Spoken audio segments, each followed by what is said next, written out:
हे आत्मा, कुछ प्रश्न मेरे सामने आए हैं।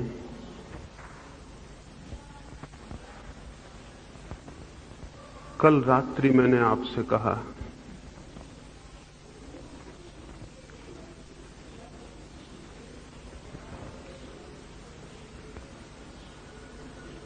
मनुष्य का मन जब तक सीखे हुए ज्ञान से मुक्त नहीं होता है तब तक वो उस ज्ञान को उपलब्ध नहीं हो सकेगा जो कि स्वयं में ही सोया हुआ है और जिसे बाहर से सीखने का कोई भी उपाय नहीं। मनुष्य की चेतना में, मनुष्य की आत्मा में, मनुष्य के स्वयं के जीवन के केंद्र पर कोई शक्ति सोई हुई है। वह जागे तो ही सत्य का ज्ञान उपलब्ध हो सकता है। सत्य के ज्ञान को पाने के लिए बाहर से जो भी हम सीख लेते हैं वो सब बाधा बन जाती है। ये कल मैंने आपसे कहा। इस संबंध में ही कुछ प्रश्न हैं, पहले उनके आपको उत्तर दूं। पूछा है, हम यदि अर्जित ज्ञान को छोड़ दें, जो हमने सीखा है उसे यदि छोड़ दें, तो कहीं जड़ता और निष्क्रियता पैदा न हो जाए। अर्जित ज्ञान को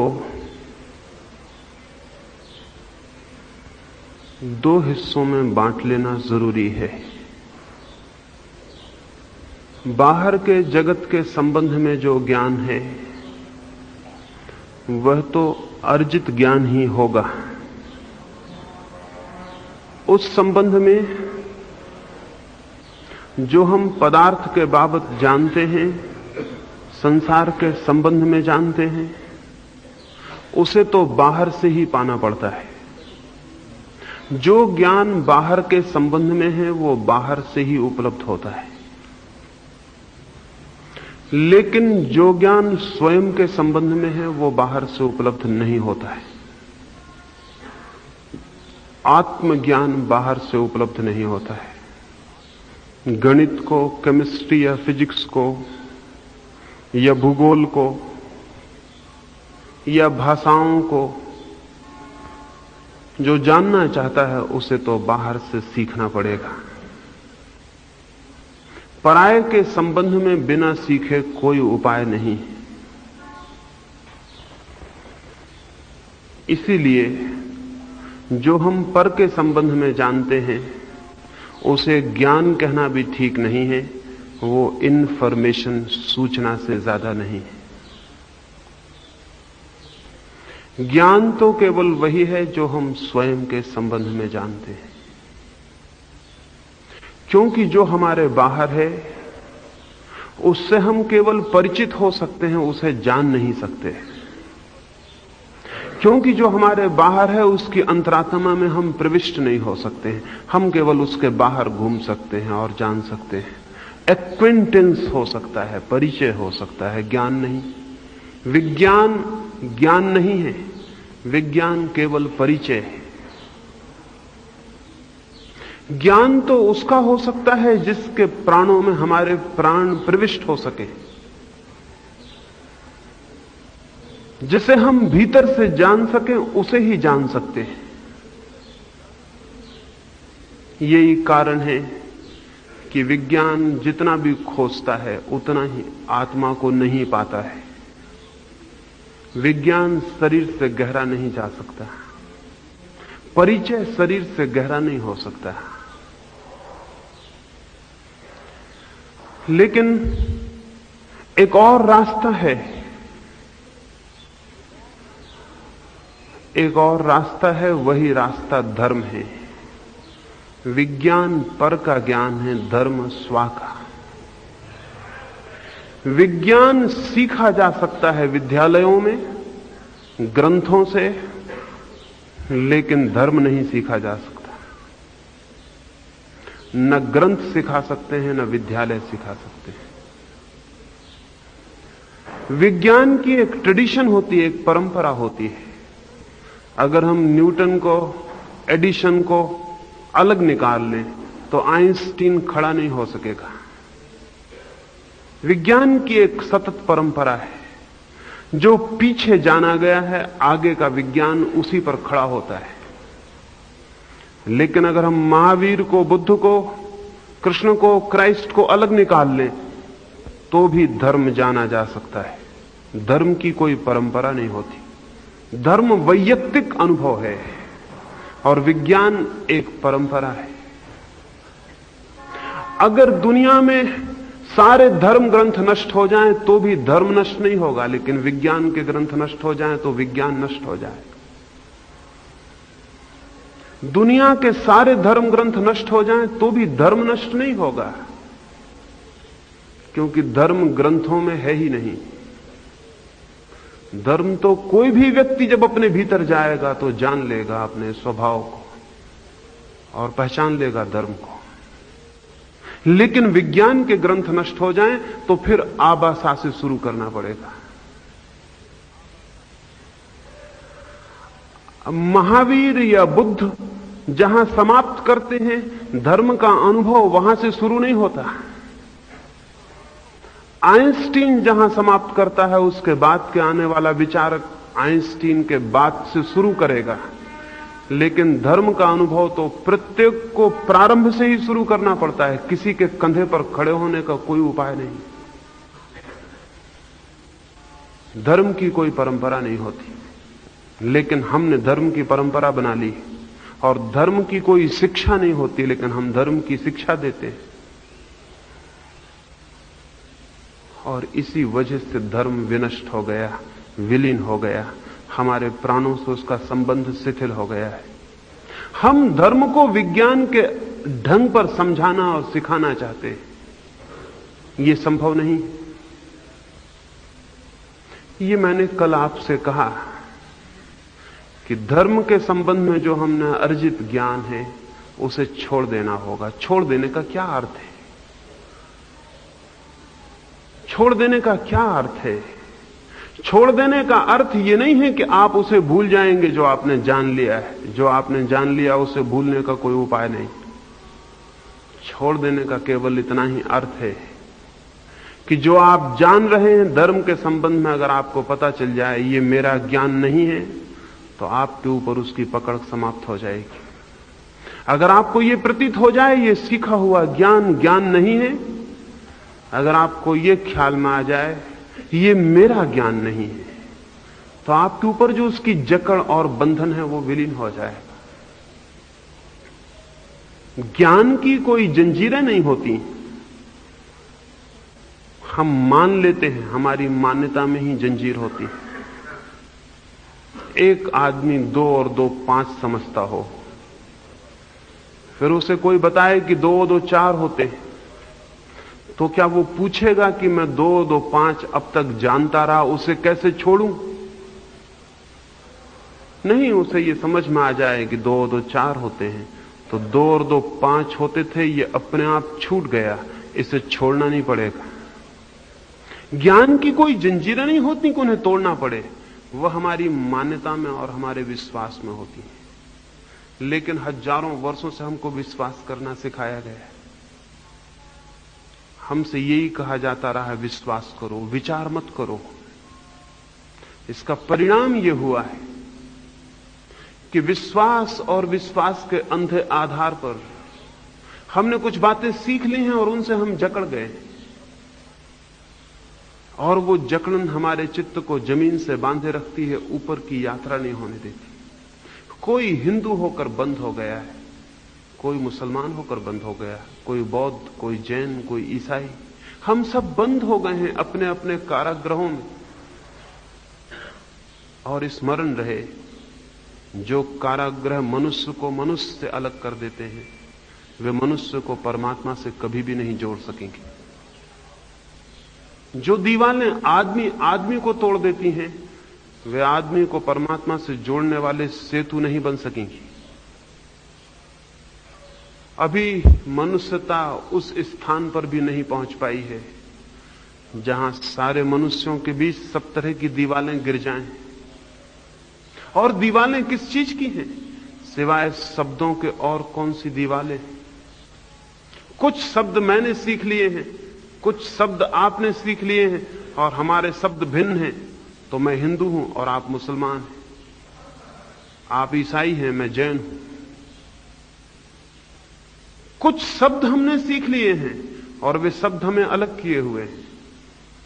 सत्य अलग नहीं करेगा, इकट्ठा कर देगा, जोड़ देगा, लेकिन शब्द अलग कर देते हैं। शब्द सत्य नहीं हो सकते। शब्द बहुत थोथे हैं, निर्जीव और मुर्दा हैं। जब आप आत्मा शब्द का विचार करते हैं, क्या ख्याल आता है आपके पास? जब आप परमात्मा शब्द का विचार करते हैं, क्या ख्याल आता है? जो आपको सिखा दिया गया है वही। अगर हिंदू के सामने हम कहें परमात्मा तो सोचता है राम, अगर कृष्ण को पूछता है तो कृष्ण। क्राइस्ट के सामने कहें तो वो कुछ और सोचता है, मुसलमान के सामने कहें तो कुछ और सोचता है। हर शब्द के संबंध में उन्होंने जो सीख लिखा है वही सोचते हैं।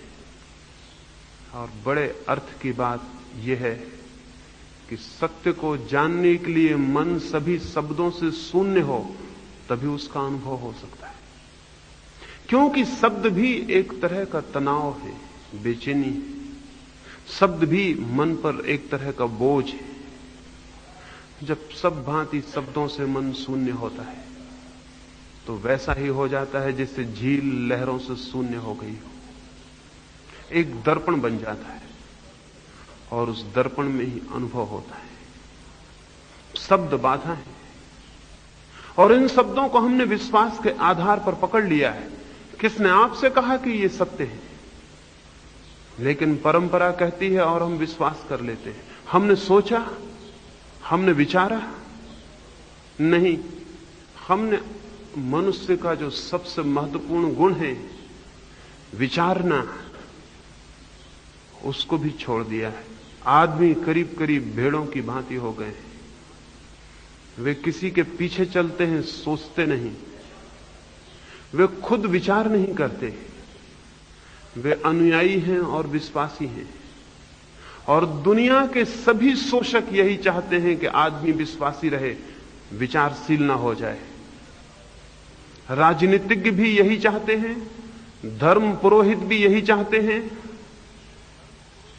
सभी यही चाहते हैं कि मनुष्य में विचार पैदा न हो, क्योंकि विचार बहुत विद्रोही है, विचार बहुत रिबेलियस है। और विचार पैदा होगा तो दुनिया में बड़ी क्रांति हो जाएगी। इसलिए विचार ना हो, विश्वास हो, तो विश्वास से कभी कोई क्रांति नहीं होती। विश्वास आदमी को भेड़ों जैसा बना देता है, क्रांति का सवाल ही नहीं रह जाता है। मैंने सुना एक स्कूल में एक अध्यापक अपने बच्चों को गणित सिखा रहा था। उसने बच्चों से पूछा कि एक छोटी सी बागुड़ में, एक बगिया में 11 भेड़ें बंद हैं, उनमें से 5 छलांग लगाकर बाहर निकल गई, तो पीछे कितनी भेड़ें बचेंगी? एक बच्चे ने हाथ हिलाया। सबसे पहले एक छोटे से बच्चे ने हाथ हिलाया। उस शिक्षक ने पूछा कितना उत्तर है? उस बच्चे ने कहा एक भी भेड़ पीछे नहीं बचेगी। शिक्षक ने कहा तुम बिल्कुल पागल हो, 5 भेड़ें बाहर निकली और 11 भीतर थी, भीतर बिल्कुल नहीं बचेंगी। उस बच्चे ने कहा आप गणित जानते होंगे, मैं भेड़ों को जानता हूं। मेरे घर में भेड़ें हैं, अगर एक भेड़ भी बाहर निकल गई तो पीछे कोई भेड़ नहीं बचेगी। आप गणित जानते होंगे, लेकिन मैं भेड़ों को जानता हूं, मेरे घर में भेड़ें हैं। आदमी के बाबत भी क्या ये नहीं कहा जा सकता है कि आदमी ने भेड़ों की तरह व्यवहार किया है? क्या हम ये कह सकते हैं कि हम मनुष्य की भांति विचारपूर्ण हैं, या कि हम पीछे चलते हैं? जो भी पीछे चलता है वो अपनी मनुष्यता खो देता है। हम सभी लोग किसी के पीछे चलते हैं। हम में से किसी ने भी इतना आत्म गौरव नहीं समझा है कि वो खुद अपने पैरों पर खड़ा हो और चले। सोचे और चले। नहीं, हम बिना सोचे चलते हैं। आप सोचकर हिंदू हैं, आप सोचकर मुसलमान हैं, आप सोचकर जैन हैं, ईसाई हैं, क्या हैं? बिना सोचे हैं, विश्वास से हैं, विचार से नहीं। और जो विश्वास से जीता है वो बंधन में जीता है, वो कभी स्वतंत्र नहीं हो सकता, क्योंकि विश्वास अंधा है। विश्वास के पास कोई आंखें नहीं। और विश्वास की ताकत इस बात में नहीं होती कि जो कहा जा रहा है वो सत्य है, बल्कि इस बात में होती कि जो कहा जा रहा है वो इतने ढंग से व्यवस्थित रूप से प्रचारित किया जा रहा है कि सत्य जैसा प्रतीत होने लगेगा।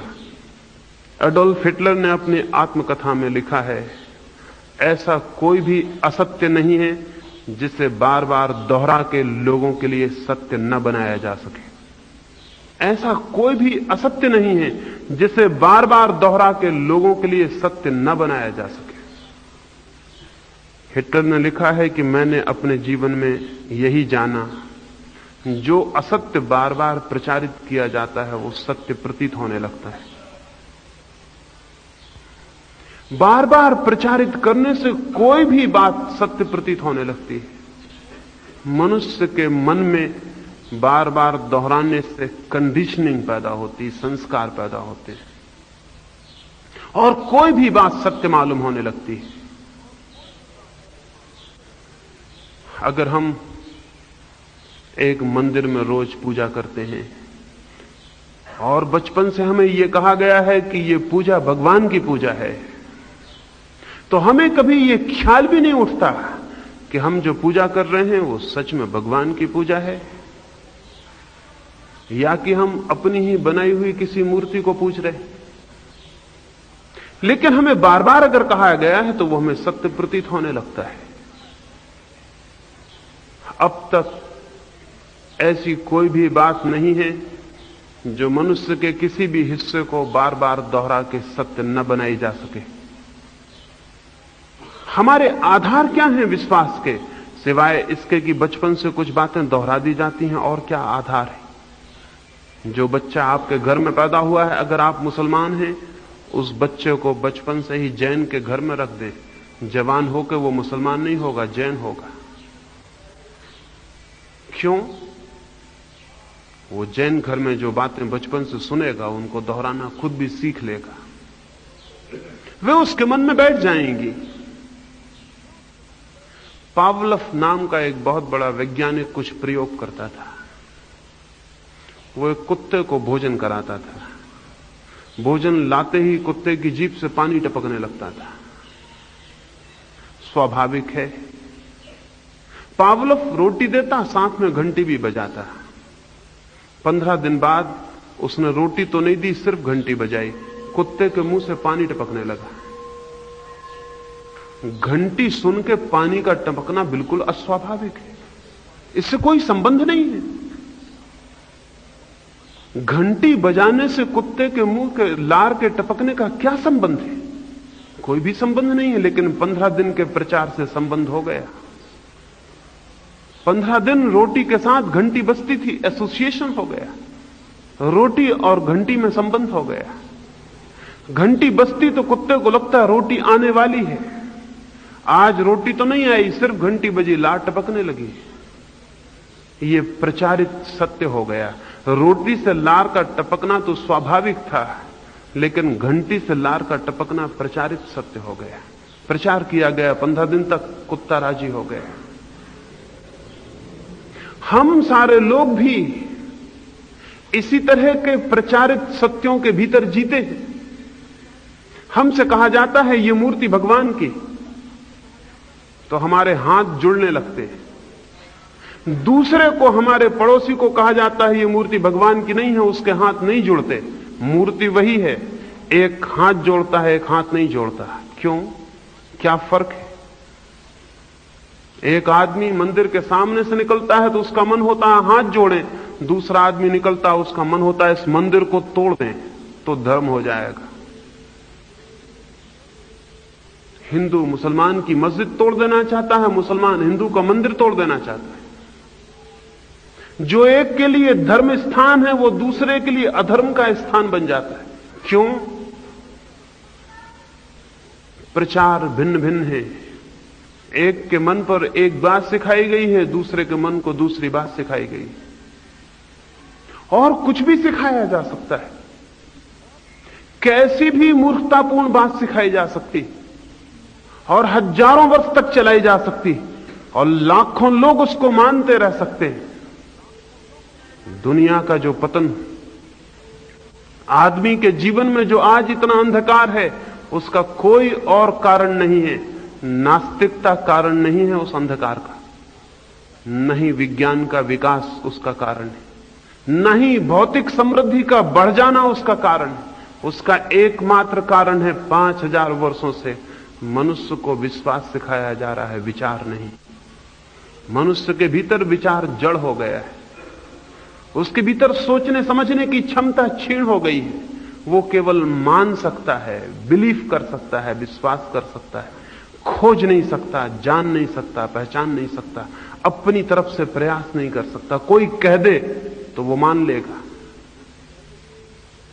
जितनी बड़ी अथॉरिटी हो कहने वाली उतने जल्दी मान लेगा। इसलिए सभी धर्मों के लोग कहते हैं हमारा ग्रंथ खुद भगवान का लिखा हुआ है, बड़ी अथॉरिटी पैदा करते हैं। हमारा ग्रंथ खुद भगवान का लिखा हुआ है, दूसरों के ग्रंथ आदमियों के लिखे हुए हैं। भगवान से बड़ा प्रमाणिक और कौन हो सकता है? प्रचार करने में सुविधा हो जाती है। फिर जितनी पुराने दिनों की बात प्रचारित की गई हो उतनी मन में आसानी से बैठती। इसलिए हर दुनिया का धर्म कहता है हम सबसे पुराने धर्म हैं, बाकी सब धर्म नए हैं। क्यों? इतना पुराना होने का शौक क्या है? पुराना होने का कारण है, जितनी बात पुरानी हो लोगों को लगती उतनी सच होनी चाहिए, नहीं इतने दिन जिंदा कैसे रहती।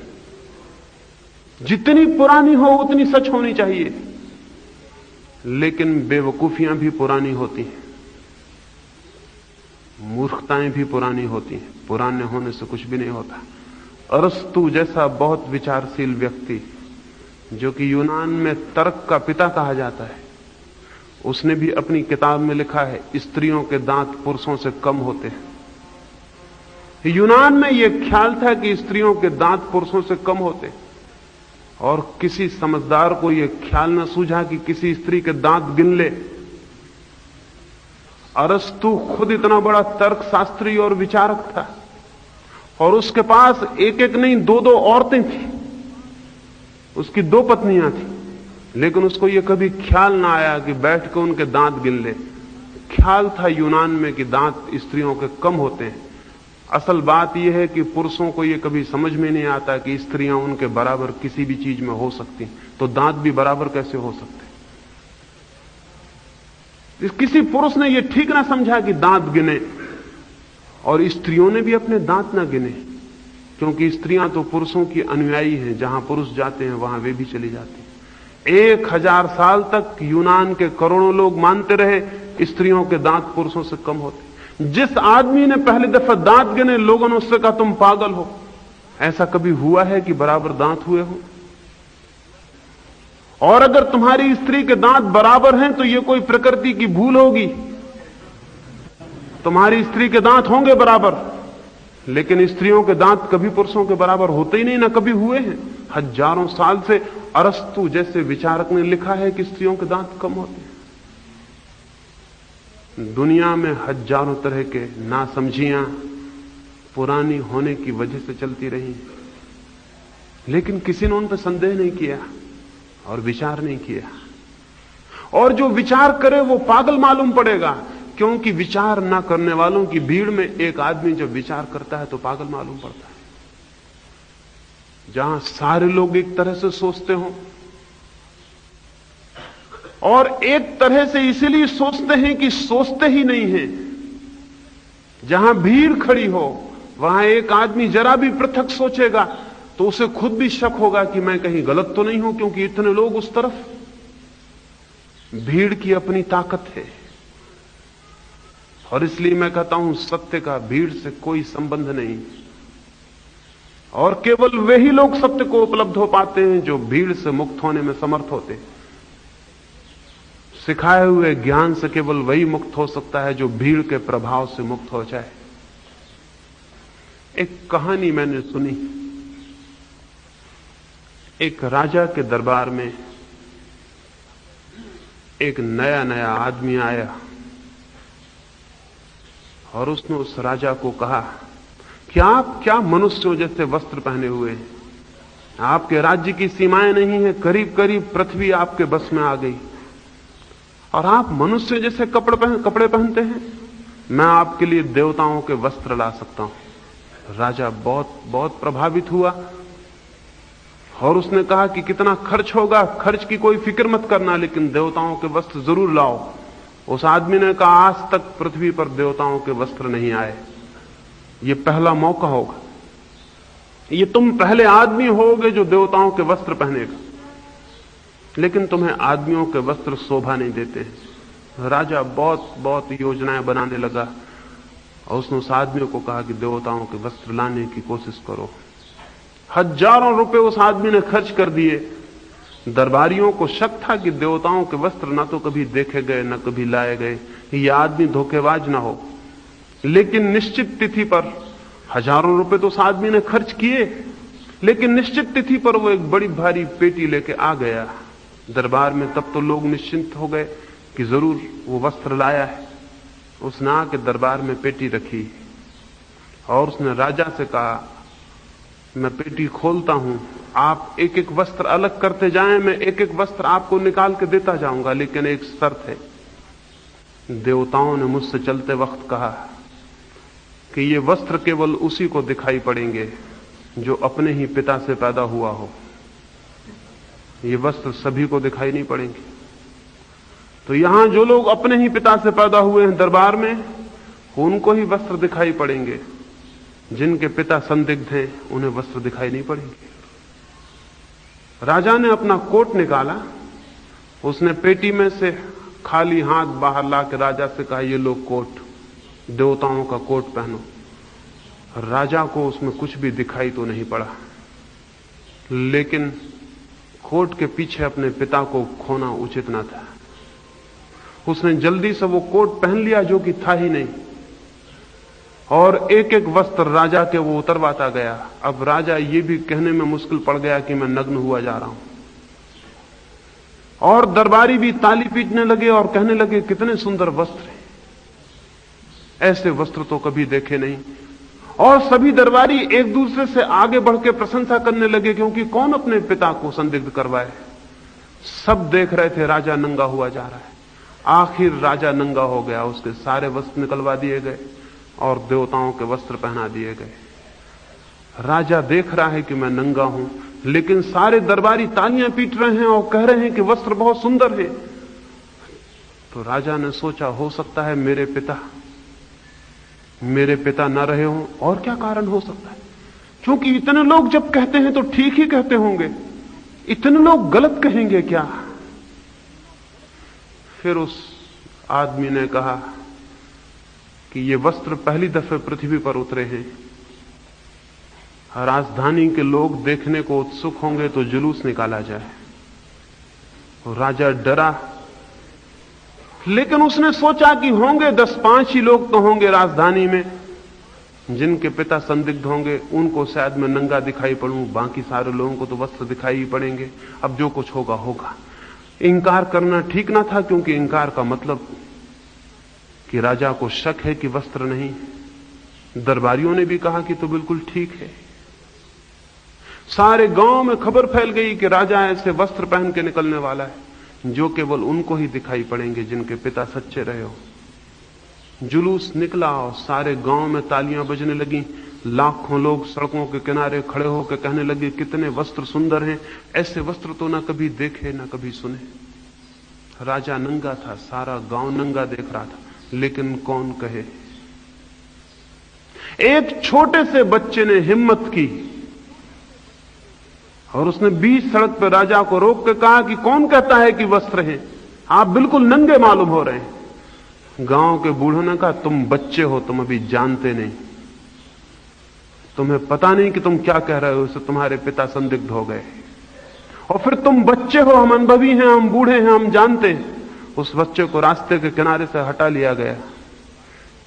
एक ही बच्चे ने हिम्मत की, किसी बूढ़े ने तो कोई हिम्मत नहीं की, क्योंकि बूढ़े सब समझदार थे। उन सब ने वस्त्रों की तारीफ की और प्रशंसा की।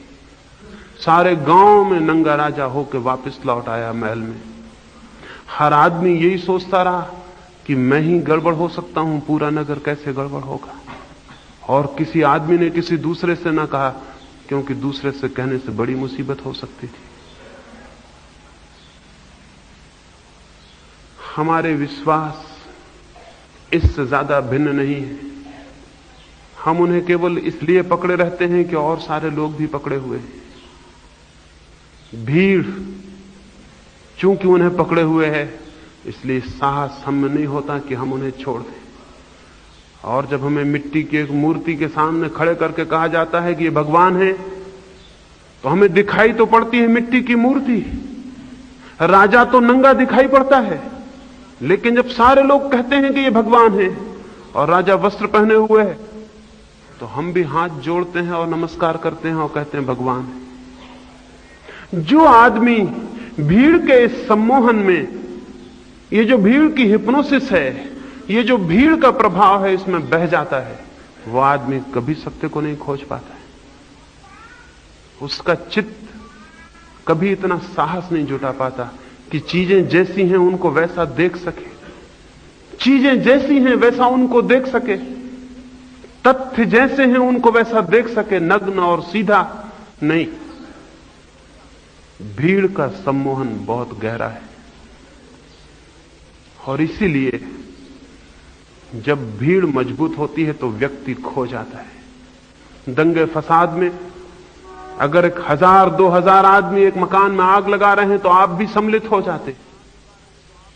हो सकता था अकेले में आपसे कोई कहता कि इस मकान में आग लगा दो, तो आप कहते ये तो बड़ा बुरा काम है। लेकिन जब 2000 लोग मकान में आग लगा रहे थे तो आप भी सम्मिलित हो गए, क्योंकि 2000 लोगों का सम्मोहन यह कहता है कि आप गलत होगे, 2000 लोग थोड़ी गलत हो सकते हैं। इसलिए दुनिया में जितने बड़े पाप हैं वो व्यक्तिगत आदमी कभी नहीं करते, हमेशा भीड़ में करते हैं। छोटे पाप अलग अलग करते होंगे, बड़े पाप हमेशा भीड़ में करते हैं। दुनिया में छोटे पापों का जुम्मा आदमियों पर कभी नहीं है, भीड़ पर उनका जुम्मा है।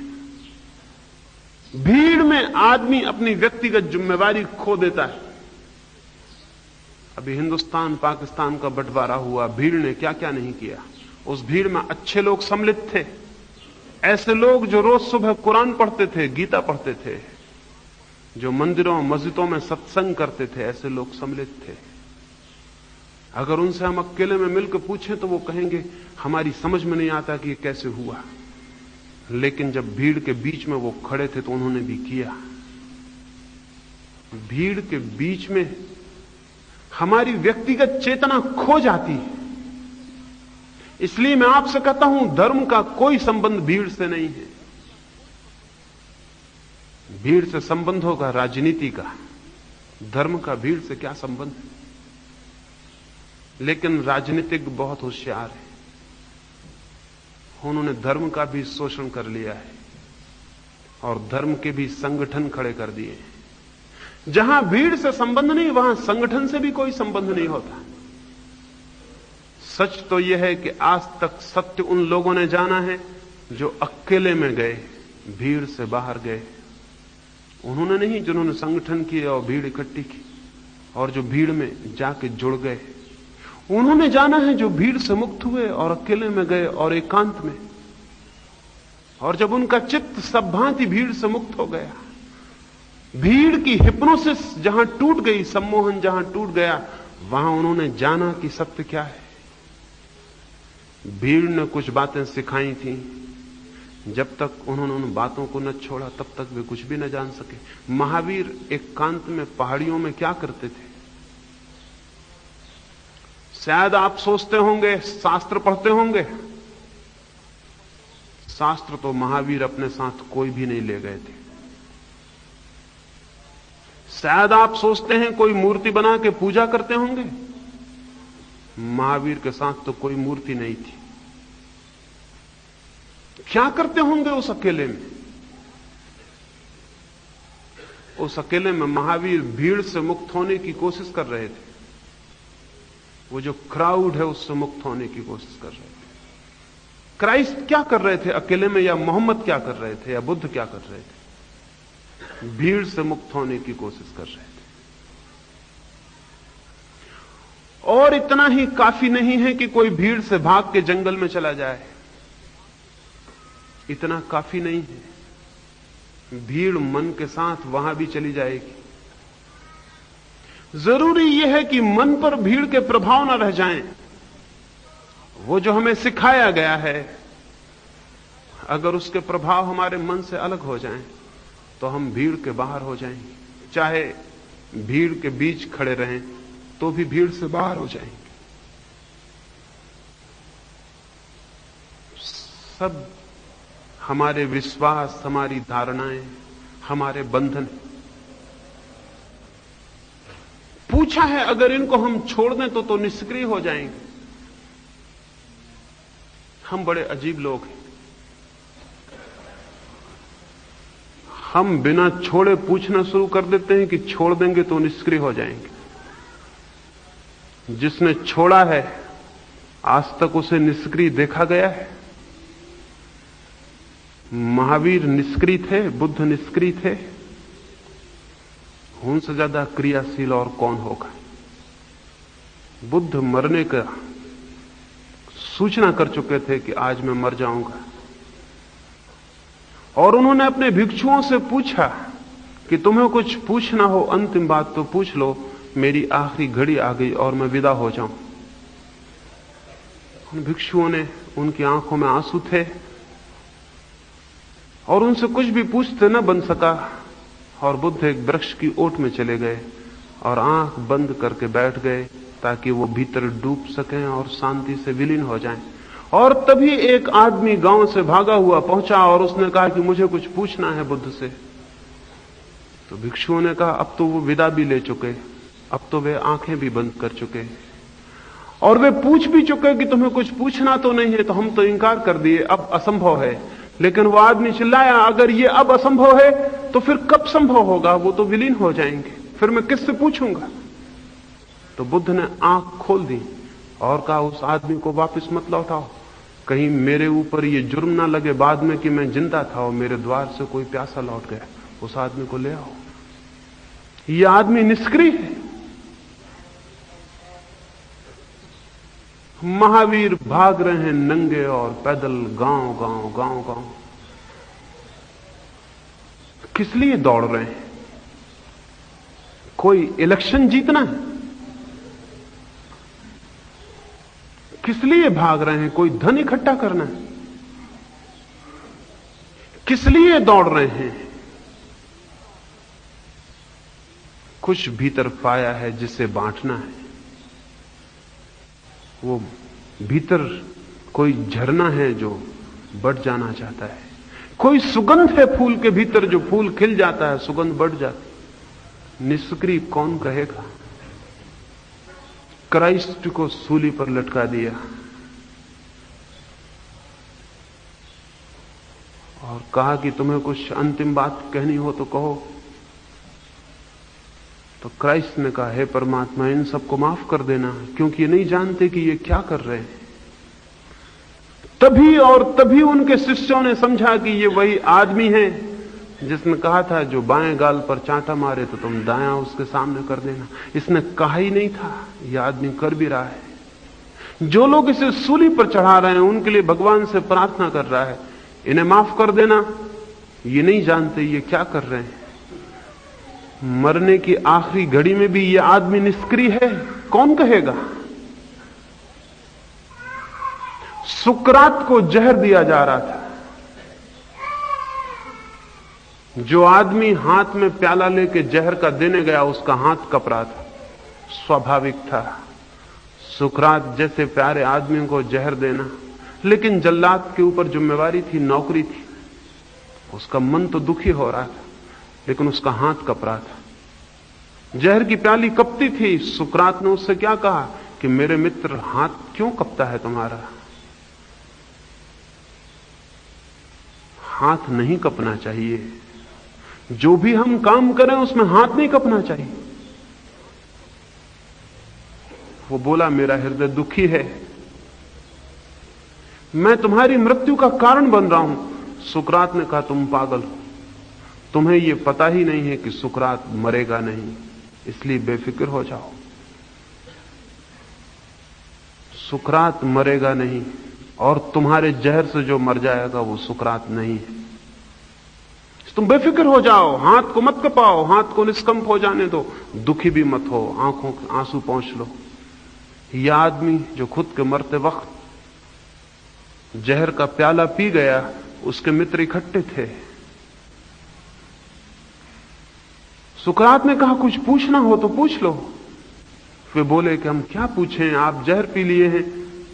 सुकरात ने कहा, थोड़ा वक्त लग जाएगा, अभी मेरे पैर ठंडे होने शुरू हो गए हैं, फिर और ऊपर के पैर ठंडे हो जाएंगे, फिर हाथ ठंडे हो जाएंगे, लेकिन अभी थोड़ी देर में बोल सकूंगा, तो जब तक मैं बोल सकूं, अगर मुझसे कुछ तुम्हारा हित हो सकता हो तो हो लेने दो। अभी थोड़ी देर है मेरे मरने में, अभी ये शरीर मरेगा, इसमें थोड़ा समय लगेगा, तो जब तक मैं हूं तब तक कुछ करूं। इस आदमी को कौन निष्क्रिय कहेगा? आज तक कौन निष्क्रिय हुआ है? सत्य से बड़ी और कोई सक्रियता नहीं। और जो सक्रियता शांति से पैदा होती है, वही सक्रियता शुभ है। जो अशांति से पैदा होती है वो अशुभ है। हम सारे लोग सक्रिय हैं, लेकिन चित्त अशांत है। अशांति से जो सक्रियता पैदा होगी वो खतरनाक है। उससे दुनिया में दुख बढ़ेगा, पीड़ा बढ़ेगी, हिंसा बढ़ेगी। शांति से जो सक्रियता आती है, उसी से जीवन में शुभ का जन्म होता है, मंगल का जन्म होता है। लेकिन हम किए बिना पूछते हैं क्या होगा। हम पूछते हैं कि अगर हमने सारा सीखा हुआ ज्ञान छोड़ दिया तो हम निष्क्रिय हो जाएंगे। थोड़ा छोड़ के देखें, क्योंकि किसी आदमी को हम तैरने के लिए सिखाने को कहें, वो कहे मैं तो पानी में गिरूंगा तो डूब जाऊंगा।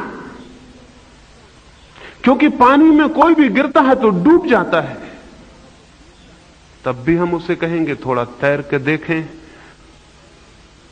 तैरने वाला नहीं डूबता है, लेकिन वो कहेगा जब तक मैं तैरना ना सीख लूं तब तक मैं पानी में उतरूंगा नहीं। तो बिना पानी में उतरे कोई तैरना कभी सीख नहीं सकता। और जिसने तैरना नहीं जानता वो कहे कि जब तक मैं सीख ना लूं तब तक मैं उतरूंगा नहीं, क्योंकि पानी में जो उतरता है डूब जाता है। फिर तो बड़ी कठिनाई हो गई। पहले कदम तो बिना तैरना सीखे पानी में रखने पड़ेंगे, तो ही तैरना सीखा जा सकता है। अधिक लोग इसी भय से कि कहीं डूब ना जाएं, तैरने के सुख से ही वंचित रह जाते हैं। और क्या आपको पता है, जो बीच मझधार में डूबता है वो उस आदमी से बेहतर है जो किनारे पर बैठा हुआ बचा रह जाता है। क्योंकि बीच मझधार में डूबने वाला भी कहीं पहुंचता है, कम से कम साहस तो किया। लेकिन जो किनारे पर ही बैठा रह जाता है वो तो कहीं भी नहीं पहुंचता। कबीर ने कहा है, मैं बौरी खोजन गई रहे किनारे बैठ। मैं ऐसी पागल, मैं खोजने गया तो मैं किनारे पर ही बैठ कर रह गया। और पाया तो उन्होंने जो पानी में गहरे बैठ गए, जो पानी में गहरे डूब गए। साहस तो करना होगा। और कुछ बातें हैं जो प्रयोग करके ही जानी जा सकती। लोगों का यही ख्याल है हम शांत हो जाएंगे तो निष्क्रिय हो जाएंगे, क्योंकि हमारी सारी क्रियाशीलता अशांति से निकलती है। लोगों का यही ख्याल है कि अगर हम शांत हो गए तो फिर तो हम कुछ ना करेंगे। लेकिन मैं आपको कहता हूं, संसार में जिन्होंने भी कुछ किया है वे शांत लोग थे। और अशांत लोग अगर निष्क्रिय ही होते तो बहुत अच्छा था। वे कुछ ना करते तो दुनिया जैसी है उससे बेहतर होती। नादिर शाह हिंदुस्तान की तरफ आता था, तो उसने एक ज्योतिषी को पूछा, एक गांव में वो बहुत सोता था, 12-12, 14-14 घंटे सोया रहता था। उसने एक ज्योतिषी को पूछा कि मैं सुनता हूं लोग कहते हैं बहुत सोना बुरा है, मैं बहुत सोता हूं, क्या ये बुरी बात है? उस ज्योतिषी ने कहा, आप 24 घंटे सो रहे हैं और भी अच्छा। उसने पूछा क्यों? तो उस ज्योतिषी ने कहा, कुछ लोग हैं जिनका जागना अच्छा होता है, कुछ लोग हैं जिनका सोना अच्छा होता है। आप जैसे आदमी सोए रहें तो बहुत अच्छा, कम से कम दुनिया में उपद्रव कम होंगे। तो ज्योतिषी ने कहा, गलत है ये बात कि सभी का ज्यादा सोना बुरा होता है। अच्छे आदमी का जागना अच्छा होता है, बुरे आदमी का सोना अच्छा होता है। अशांत आदमी निष्क्रिय हो जाए तो अच्छा है, उसकी निष्क्रियता शुभ है। अशांत आदमी की सक्रियता खतरनाक है। वो पागल आदमी की सक्रियता है। वो जो भी करेगा उससे खतरा बढ़ेगा दुनिया को, उसका हर किया हुआ उपद्रव बन जाएगा। लेकिन अशांत आदमी बहुत डरता है कि कहीं मैं निष्क्रिय ना हो जाऊं। जबकि अशांत आदमी निष्क्रिय हो जाए तो दुनिया अच्छी हो जाए। ये जितना हम उपद्रव देख रहे हैं, दुनिया में आए दिन युद्ध देख रहे हैं, ये किन की कृपा है? ये अशांत और सक्रिय लोगों की कृपा है। जितना अशांत आदमी हो और जितना सक्रिय हो, उतना बड़ा पॉलिटिशियन हो जाता है, उतना बड़ा राजनीतिज्ञ हो जाता है। अशांति और सक्रियता मिल जाए तो आप राजनीतिज्ञ हो ही जाएंगे, बचना मुश्किल है। क्योंकि अशांत आदमी की सक्रियता के लिए सबसे बड़ा द्वार राजनीति का है। फिर वो चढ़ता जाता है, जितना सक्रिय होता है और जितना अशांत होता है उतना ऊपर चढ़ता जाता है। वो राष्ट्रपति बन जाता है, प्रधानमंत्री बन जाता है और न मालूम क्या क्या बन जाता है। फिर उसके हाथ में ताकत होती है और सक्रियता होती है और चित्त अशांत होता है। फिर वो युद्ध में घसीटता है मुल्कों को। फिर पाकिस्तान का नाम लेता है, हिंदुस्तान का नाम लेता है, चीन का। ये सब बहाने हैं। दुनिया में हर मुल्क में पागल हैं और सब पागल राजनीतिज्ञ हो गए। फिर वो बहाने कुछ भी लें, इससे कोई फर्क नहीं पड़ता। उनका चित्त अशांत है और बड़ा सक्रिय है, एक्टिविटी ज्यादा है और चित्त बिल्कुल शांत नहीं है। तो क्या करेंगे वो जो भी करेंगे उससे खतरा बढ़ेगा। दुनिया को 2 युद्धों में खींच चुके हैं, तीसरे युद्ध में खींचने की तैयारी। क्या आपको पता है 5000 साल में 15,000 युद्ध में खींचा है राजनीतिज्ञों ने दुनिया को। 15,000 युद्ध। कल्पना से भी मन घबराता है। कल्पना से भी 5000 साल के इतिहास में 15,000 युद्ध, हर साल 3 युद्ध। अब तक दुनिया के पूरे इतिहास में केवल 300 वर्ष का वक्त है जब युद्ध नहीं हुए। बाकी वक्त युद्ध चलता ही रहा कहीं ना कहीं। 300 वर्ष इकट्ठा नहीं, कभी 1 दिन, कभी 2 दिन, कभी 4 दिन युद्ध बंद रहा, नहीं तो युद्ध चल ही रहा है जमीन के किसी न किसी कोने पर। ऐसा केवल 300 वर्ष के टुकड़े हैं, छोटे छोटे, जोड़ने से 300 वर्ष बन जाते हैं। 5000 वर्ष में 4000,